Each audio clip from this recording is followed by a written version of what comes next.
pude hablar de un tema pues, que llevo muchos años echándole cabeza por razones muy variadas que les iré contando, pero yo que estamos en un momento particularmente difícil, en muchos sentidos, y creo que lo primero es que estamos viviendo lo que Marvin King, el ex cabeza del Banco Central de Inglaterra, es un radical uncertainty. O sea, estamos en un momento en el cual los mecanismos tradicionales de reflexión basados en riesgo, basados en análisis probabilísticos, dejan de tener sentido. Estamos viviendo en un mundo en el cual pueden ocurrir cosas en escenarios radicalmente distintos donde los modelos de probabilidad no funcionan. Y en eso ya hay una cantidad de literatura que viene desde el primer libro del Mark Swan, del señor Saled, hasta uno que se llama Antifragilidad, donde están mostrando cada día más que las labores de la gente tienen que poder lidiar con incertidumbre, que es algo totalmente ajeno a la naturaleza humana. La naturaleza humana detesta la incertidumbre.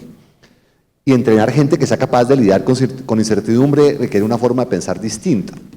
Y para eso toca entender un poquito cómo pensamos. Yo soy disléxico, en teoría pienso muy mal. La historia de mi vida me juraron que no me graduaba elemental, que no me graduaba bachillerato, que no me graduaba la universidad, que no me graduaba el doctorado. Y ahí más o menos me he ido dando mañas, pero hasta Sergio Fajardo una vez me arrugaba un parcial histérico y me decía, es que no puede ser uno tan bruto de escribir dividir con B larga, y me lo botaba al piso furioso, porque las mentes son distintas, y eso es parte de lo que yo voy a argumentar, y como experiencia de vida y todos los problemas que me ha causado, pues me ha tocado tratar de entender por qué diablos mi cerebro funciona tan mal, que tiene sus ventajas. Pero eso no solamente es incertidumbre desde el punto de vista de cómo opera el mundo, sino que es que los cambios culturales y los cambios tecnológicos que vamos a enfrentar y estamos enfrentando van a ser brutales. En el negocio en el que yo estoy de transmisión de electricidad, que uno cree que es un negocio de largo aliento, que arrancó en 1870, que debería tener un siglo por delante, si uno se pone a mirar la literatura hoy en día, si llegan a salir esas baterías que está financiando Bill Gates en Estados Unidos, el negocio de transmisión se acabó. Y se puede acabar no en una semana, ni en un mes, sino en un día. El día que logren tener esas patentes de baterías de 12 horas que puedan cargar 100 gigavatios, no hay una torre. Entonces lo que vamos a enfrentar genera unos cambios brutales, y lo que es inteligencia artificial ni se diga. Profesiones enteras como los abogados o contadores, si no tienen ciertas características, van a ser irrelevantes. Entonces, hablar de educación en este momento, particularmente en la historia, es difícil. Y uno siente susto, y cuando uno siente susto uno se vuelve muy antipático. Los seres humanos somos muy, muy peligrosos cuando sentimos susto. Entonces lo primero es, hay evidencia amplia de lo que ha logrado la humanidad, es increíble. Nunca en la historia de la humanidad se tuvo la capacidad de alimentar más de 7.000 y pico millones de personas con todas las calorías necesarias. La gente en 1870 aguantaba hambre en un 80-90% de la población. Después de la Segunda Guerra Mundial, la humanidad era capaz de alimentar de 2.5 billones apenas 800 millones bien alimentados. La tecnología lo que ha hecho es algo fuera de serie. La gente no tiene conceptos de lo que era la humanidad antes de 1870. Hay un libro maravilloso de Bradford DeLong que se llama Slouching Towards Utopia, que narra en detalle por qué el mundo que nosotros vivimos es un mundo casi que inimaginable. Y eso lo narran muy bien si ustedes miran los datos de cómo hemos evolucionado como especie. La capacidad de colaborar, de intercambiar conocimiento, de generar conocimiento, y lo que logró el COVID, yo creo que es lo más ejemplar de todo. Científicos de todas partes del mundo trabajando y colaborando fueron capaces de lograr un desarrollo en cuestión de menos de un año, lo que antes tomaba siglos o décadas. Luego hay 1000 razones para no tener una esperanza gigantesca de lo que somos capaces, y por lo cual uno se puede sentir seguro de que lo podemos lograr, pero eso requiere cambios muy profundos. Y yo creo que el cambio más profundo viene en el sistema educativo. Porque la educación ya no puede ser una educación de jóvenes. La pirámide poblacional hace que las universidades no van a ser viables, cada vez van a tener menos clientes. Pero lo que es absurdo es que sigamos pensando que la educación es de jóvenes. Si uno mira la educación hoy en día en Inglaterra o en Estados Unidos, no se basa en un título de universidad per se, sino en certificaciones. La gente que está en ciberseguridad tiene que sacar certificaciones cada 6 meses, 8 meses, de temas distintos, y con base en eso tiene oportunidades laborales, y las certificaciones se vuelven esenciales para saber quién es competente de hacer algo, no un título que no dice nada. Nadie sabe si un título de una universidad colombiana de las promedio, de verdad la persona aprendió algo de lo que dice el título, porque hemos perdido total control de lo que es importante en educación, y es la competencia, que la gente de verdad sí sepa. Y hay que volver un poquito a la tradición de lo que eran los guilds, los gremios, donde la gente que sabía, o sea, Rembrandt era el que entrenaba a los pintores que seguían, no era cualquier pelafustán que nadie sabe qué hace. Hoy en día las universidades en Colombia, los profesores son de vergüenza en muchísimas de las universidades que este país está generando títulos. Y nadie dice nada. O sea, uno porque quiere tener a alguien que el que lo educó no sabía nada. Y gente que nunca ha practicado. En carreras como psicología, en universidades de primer nivel, los profesores jamás han practicado. Ni nadie las ha certificado a la práctica.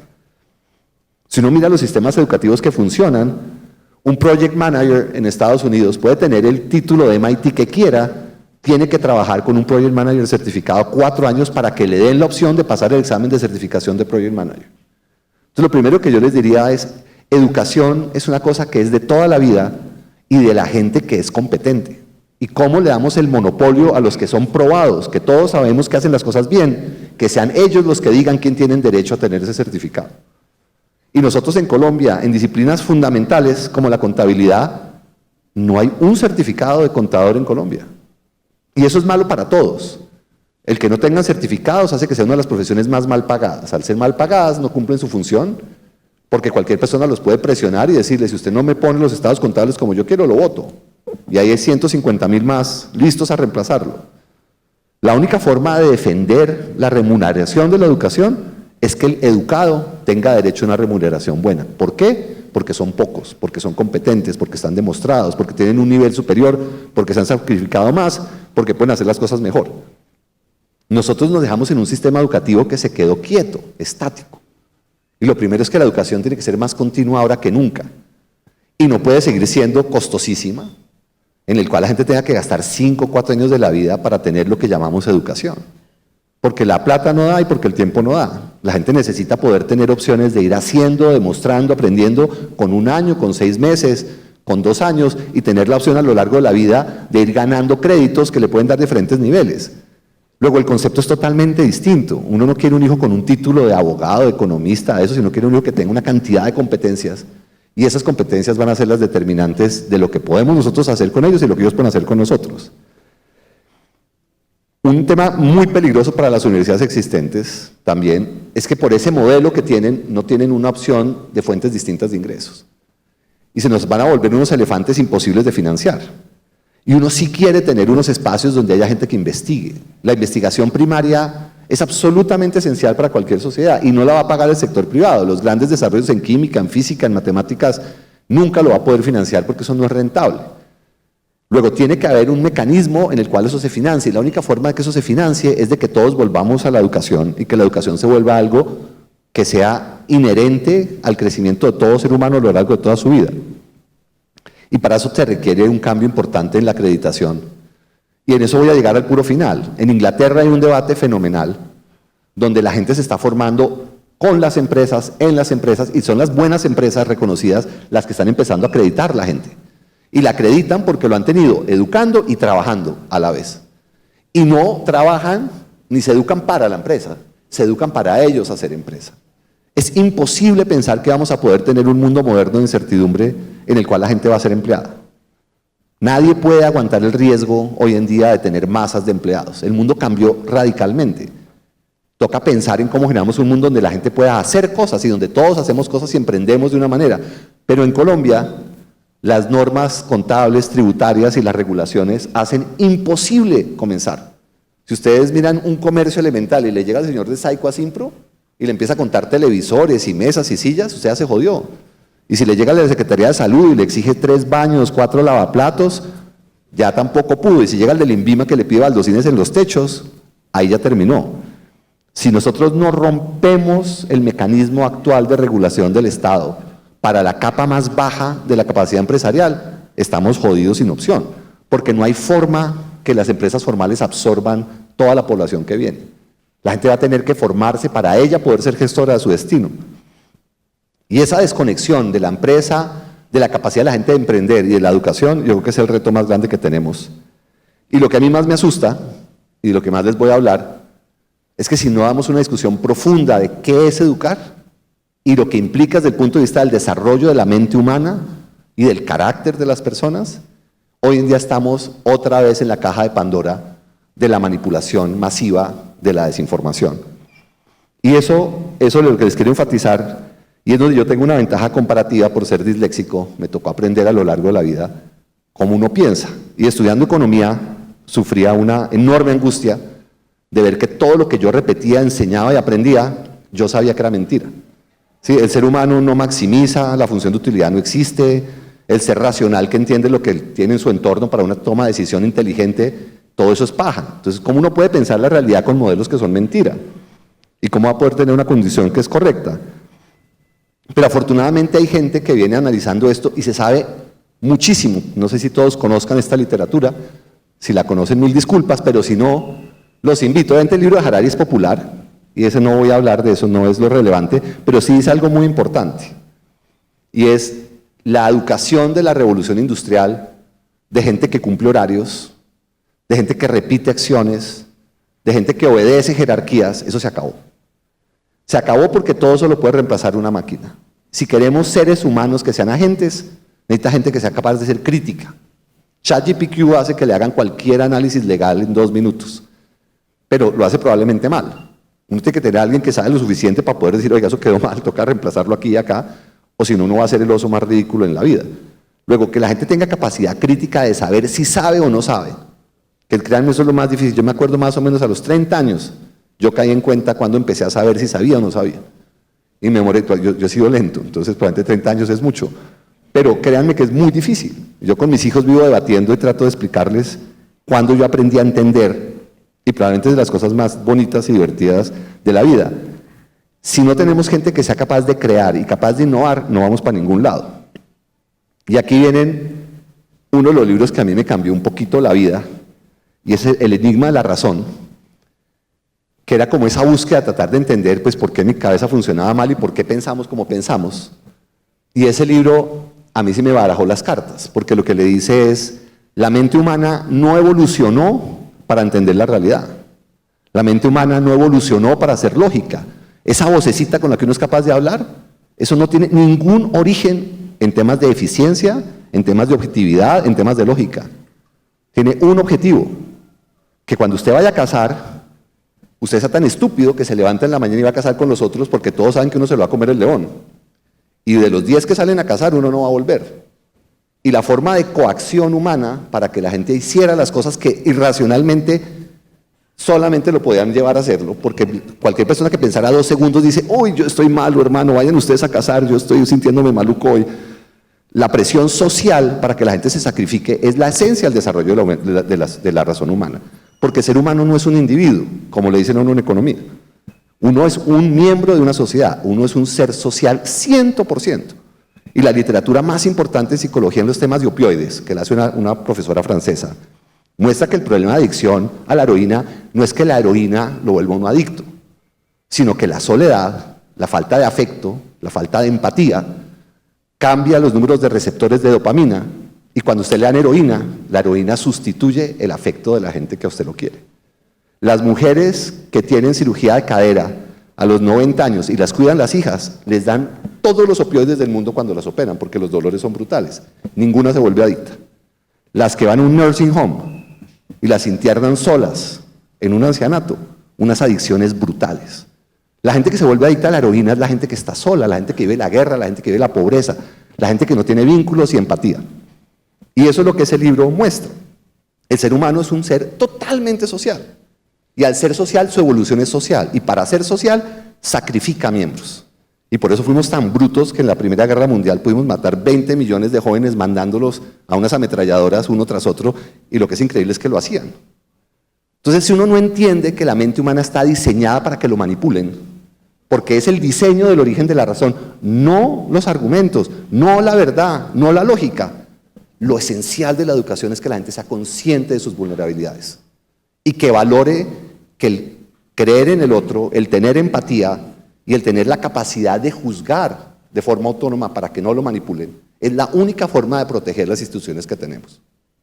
Y nosotros vivimos una edad, por lo menos los viejitos como yo, muy privilegiada de la posguerra que limitó la comunicación. Si uno lee el libro de Open Society o lee los libros de Hannah Arendt sobre totalitarismo, y hagan el ejercicio de ver un noticiero del año 55, del año 57, del año 60 y pico, hasta 1974, toda la comunicación occidental estaba anclada en que no se generaban emociones, se transmitían datos.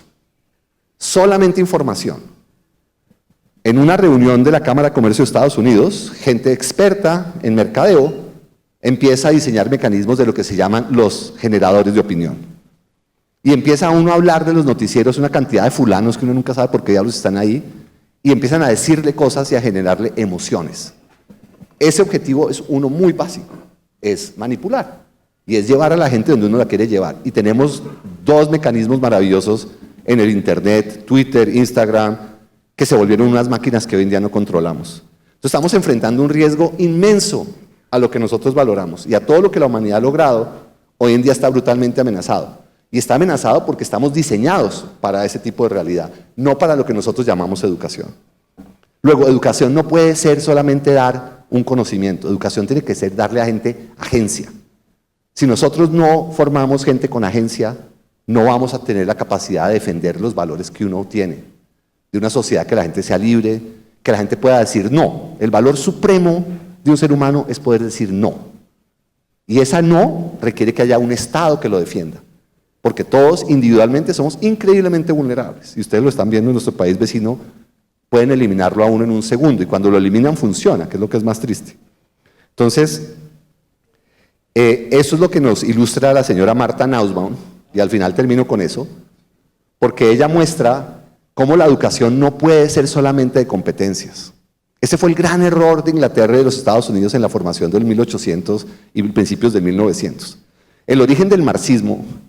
Y no es por hablar de ideología, es para que ustedes entiendan cómo funciona la mente humana. La gran genialidad de Marx es que él construyó un marco mental que, basado en toda la época imperial, narró un nuevo conflicto. ¿Y cuál es el conflicto? El conflicto de clases. Y el conflicto de clases explica todo. El día que uno le generan un lenguaje y le generan un marco, le generan una realidad, porque uno vive en la mente, no vive en la realidad. Y nada más peligroso que no darle a la gente la capacidad de ella decidir qué marco quiere y de ella poder juzgar quién es, si es verdad, su enemigo, y si es verdad que todo le explica la lucha de clases o no. La lucha de clases está construida sobre una de las cosas más estúpidas que puede haber, que es la teoría del valor trabajo. Pero solo con la narrativa y el lenguaje, y es intuitivo, las cosas valen por la cantidad de trabajo que tienen las cosas. Eso es paja. Nadie jamás ha comprado las cosas por la cantidad de trabajo que tienen. Yo les puedo hacer una montaña de boñiga con un montón de trabajo y eso no vale nada.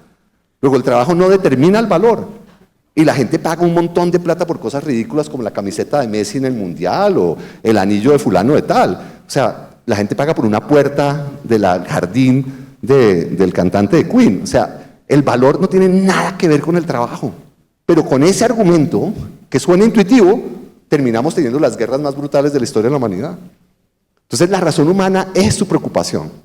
Y es lo que uno quiere meterle la mano cuando uno habla de educación. Este señor es divertidísimo, Henry, porque este es un tipo astrofísico de MIT, ¿sí? Tipo de estar en la luna. Y un día decide que no, que vive en un mundo tan raro que él quiere entender el mundo y se dedica a hacer etnografía y se volvió antropólogo. Y se dedicó a ir a África y al Medio Oriente.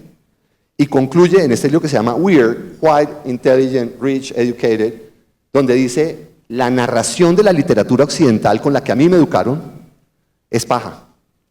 ¿Sí? La mente humana de la gente que lee, y que lee mucho entre los 2 y los 20 años, que es cuando se generan las sinopsis más importantes del cerebro, atrofia unas partes fundamentales del cerebro, que es el comportamiento de manada. Entonces, que el ser humano sea individualista es paja, pero uno lo puede volver individualista, si lo pone a leer como un pendejo. Pero el que no leyó es un animal de manada, y no es mejor ni es peor, simplemente es distinto, y el cerebro es radicalmente distinto. Un ser humano es el tipo de cerebro que tiene.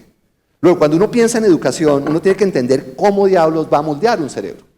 Y el cerebro es flexible y uno lo puede obligar a hacer sinopsis. Pero para obligarlo a hacer sinopsis, tiene que ponerlo a hacer cosas. Y es por eso que la labor en el trabajo es tan importante dentro de la educación. Porque educarse es hacer, no es hablar. Porque eso es lo que moldea los marcos mentales. Entonces, él se pone a hacer experimentos y muestra que toda la teoría económica basada en seres individualistas, cuando usted lidia con gente en África o con gente en el Medio Oriente, no tiene nada que ver, porque importa más el relacionamiento. Y la idea de que uno es un individuo que debe ser homogéneo y constante también es pura paja. La gente está educada a ser diferentes personas y la gente puede ser el más juicioso, el más santo aquí, puede ser el más desordenado allá, porque la mente humana está diseñada para eso, porque es increíblemente adaptativa.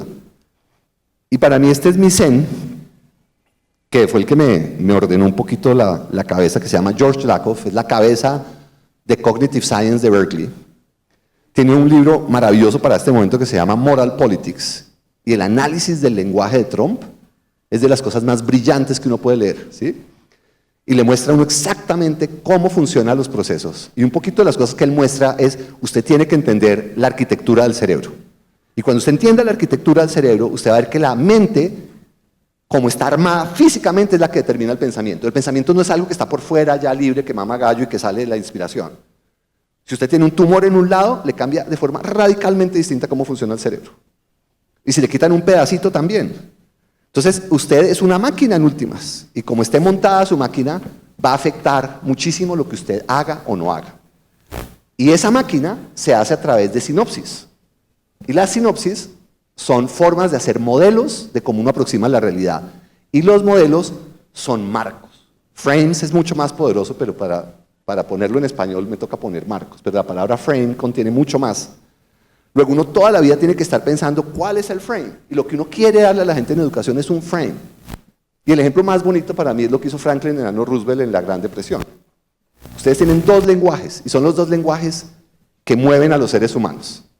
El lenguaje de Franklin Delano Roosevelt, que acaba de sufrir polio y le toca vivir una cosa durísima, es un lenguaje de empatía.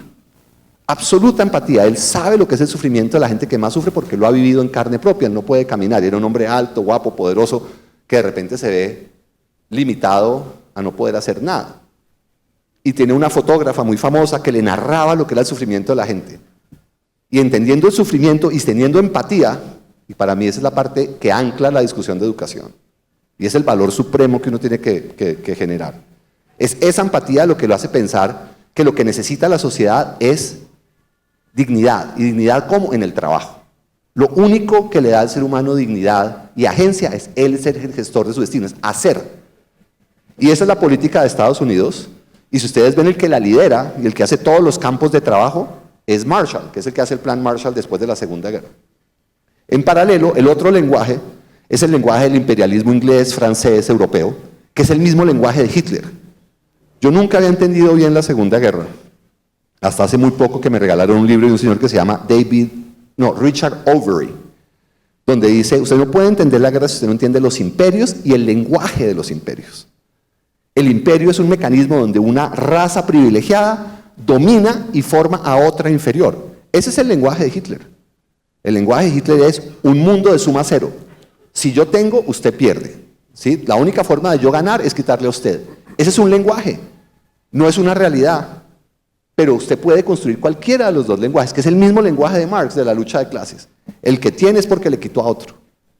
Esos lenguajes no son verdad, pero son poderosísimos. Y son poderosísimos por una razón, porque activan el susto. En el momento que usted le joden la amígdala reacciona en una décima de la velocidad que el prefrontal córtex. O sea, uno piensa en grises 10 veces más lento que lo que uno siente rabia, susto y amenaza. Luego, hoy en día, todo lo que nos hacen los medios de comunicación es alimentarnos susto, porque el susto nos paraliza y nos genera casi que una adicción. Y esto es lo que tiene que para mí ser la esencia de la educación, y con esto termino. No sé si alcanzan a leer, pero yo se los digo. Si ustedes hacen un análisis cuidadoso del cerebro humano como el cerebro es, no como nos educaron que era, el cerebro no piensa de forma lineal, el cerebro es en paralelo. Luego, nadie puede decir que sabe cómo piensa. Luego, Kant está pifiado 100%. ¿Sí? La crítica de la razón pura, quédense en pura crítica, porque no tiene nada de razón. Y es físico, no es culpa de Kant. Uno no puede pensar como uno piensa. Es imposible. Pongan unos circuitos en paralelo, el circuito en paralelo no sabe cómo llegó a donde llegó. Son circuitos paralelos. Luego, el pensamiento es inconsciente. ¿Y cómo se construye el pensamiento? Producto de la experiencia. ¿Por qué un jugador de ajedrez es un monstruo? Porque le ha gastado 20.000, 50.000 horas a jugar ajedrez, tiene la sinopsis de hacerlo día a día, y el fulano ve el tablero, no lo piensa, no hace un análisis causal de que si muevo el caballo, que si muevo la reina, no, ve, y lo ve porque tiene circuitos en paralelos. Lo que uno quiere formar es gente que tenga circuitos en paralelo en las diferentes competencias y disciplinas. Eso solo lo da la práctica. Eso no lo da la carreta, eso no lo da no lo da leer un libro. Luego, educar es hacer. Y eso es un cambio fundamental. ¿Sí? Eso que uno piensa de forma consciente y que uno decide lo que piensa es pura paja. Uno piensa lo que esa máquina quedó armada según lo que uno ha hecho. Uno piensa con el cerebro y el pensamiento es físico, lo que está diciendo todo el tiempo. Eso que el pensamiento es abstracto, también, basura, 100%. Que a uno le dicen que lo que uno piensa cuadra con el mundo, falso. Uno tiene modelos y uno les puede demostrar en 2 minutos, y yo les iba a poner unos ejemplos, pero no me va a quedar tiempo, ¿sí? En que uno tiene modelos que se equivocan todo el tiempo. Los ojos, el oído, los pueden hacer cometer errores porque los marcos de los modelos no funcionan. Las emociones son esenciales. Uno es totalmente emocional. Si usted manipula las emociones de la gente, hace que haga lo que a usted se le da la gana. Y eso hay que educarlo. Si la gente no sabe eso, la pueden llevar a donde se les dé la gana. Lo más importante son los marcos, no la lógica. Toda la lógica aristotélica, empáquenla, no sirve para un comino, aunque uno suena muy educado. La razón sirve tanto en la empatía, mucho más el sentido común y la empatía, que lo que es el interés propio. Esa teoría del utilitarismo en eso falla profundamente. Y el lenguaje define todo. Y termino en 2 segundos. ¿Sí? Acá están, eso lo leen. Estos son los modelos educativos nuevos. Dyson, que es el innovador, basado todo en innovación en Inglaterra, y Olin University, donde las matemáticas a la gente se las enseñan, pero haciendo cosas, que la gente vea una curva de seno y coseno en la realidad, no en un libro de trigonometría. Y ese es ese conocimiento conceptual el que importa. Y con esto termino. Este es un análisis de lo que es un gran fracaso en educación en la India. Bangalore logró tener el mayor número de programadores, pero al solo formarlos en competencias técnicas no los formó en empatía y en humanidad. Y rápidamente, a pesar de ser gente educada, por no tener esa sensibilidad, los movieron a una masacre entre musulmanes e indios que fue una locura. Luego, uno no puede pensar que educar es solo dar competencias. Educar es dar agencia. Y esto es lo que dice Lao Tse, ¿sí? Mire sus pensamientos, que van a ser sus palabras. Mire sus palabras, porque de sus palabras vienen sus acciones. El lenguaje que uno usa es lo que lo vuelve capaz de hacer las cosas que usted hace. Y mire sus hábitos, porque sus hábitos van a ser su carácter. Y mire su carácter, porque ese es el que va a determinar su destino. Muchas gracias.